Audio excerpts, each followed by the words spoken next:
क्या आपने कभी ये सोचा है कि हमारे साथ ऐसा क्यों होता है?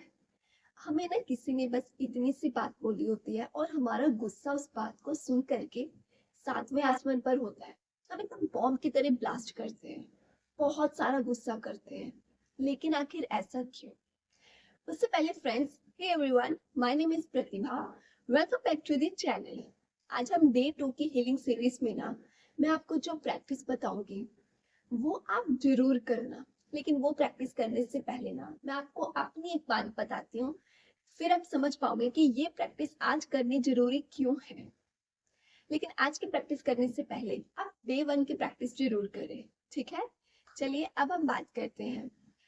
फ्रेंड्स, ऐसा है कि वेट कम होने की वजह से ना बचपन से ऐसे सोचता है कि अरे ये हैवी ऑब्जेक्ट है, ये उठा नहीं पाएगी, तो रहने दे बेटा, तेरे से नहीं होगा।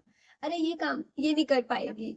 मतलब एक बच्चा जो अपने ये बचपन से ये सुनता आ रहा है, ये काम ये कर नहीं पाएगी, ये काम इससे हो नहीं पाएगा, तू कर नहीं पाएगी, तू रहने दे। ये बार बार सुन रही हूँ। अब क्या हो रहा है, वो पुरानी बातें शायद आज भी अंदर दबी हुई है। शायद यही कारण है कि जब भी इससे रिलेटेड कोई बात होती है, लाइक किसी ने बोला राजमा बनाने हैं तो बना लेगी क्या, सामने वाला पर्सन नॉर्मल सेंस में बात कर रहा है, नॉर्मल सेंस में पूछ रहा है कि बना लेगी क्या बेटा। लेकिन मेरा गुस्सा इतनी सी बात सुनते ही सातवें आसमान पर चला जाता है। कारण क्या है इसका? कारण ये नहीं कि वो सामने वाला पर्सन गलत था या वो पूरी सिचुएशन गलत थी या मैंने जो रिएक्शन दिया है वो ओवर रिएक्ट हो गया, नहीं। एक्चुअली में यहाँ मैंने रिएक्शन नहीं दिया, यहाँ हुआ है ट्रिगर। क्या? वो बचपन का दर्द ट्रिगर हुआ है, मानो किसी ने दुखती नर्व्स के ऊपर हाथ रख दिया हो।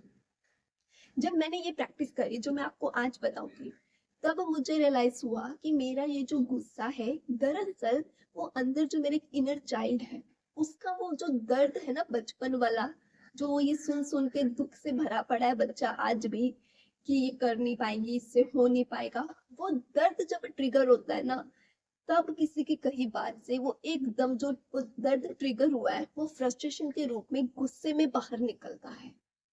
अब मैंने क्या प्रैक्टिस करी जिससे मुझे ये रियलाइज हुआ कि इस तरह की बातों से मैं रिएक्शन देती हूँ या मैं ट्रिगर होती हूँ पुराने दर्द से।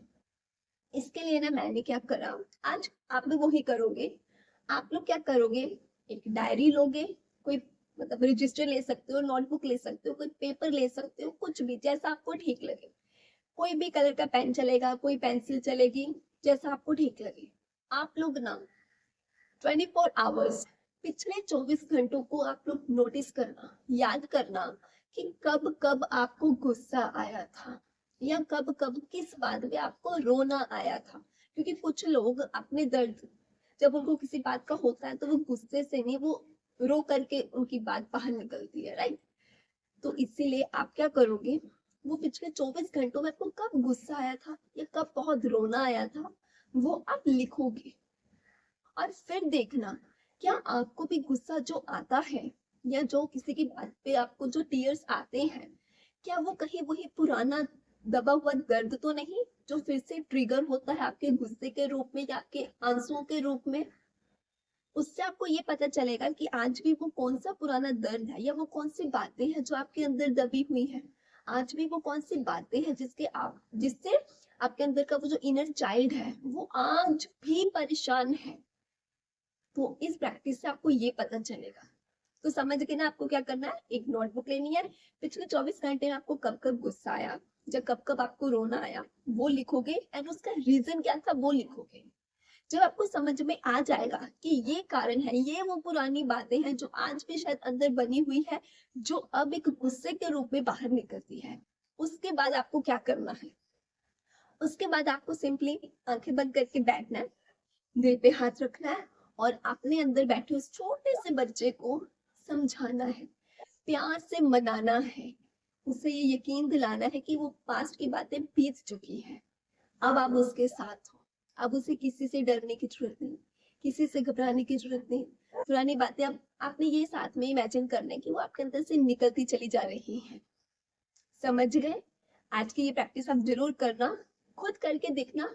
आपको अपने आप पता चल जाएगा कि जब भी कोई आपसे कुछ बात बोलता है, आप जो रिएक्शन देते हो वो दरअसल में रिएक्शन है भी या नहीं, या पुरानी दबी हुई बातें ही फ्रस्ट्रेशन के रूप में, गुस्से के रूप में बाहर आ रही हैं। तो इस प्रैक्टिस को जरूर करिएगा। मिलेंगे अब डे 3 में, तब तक के लिए बाय बाय, राधे राधे।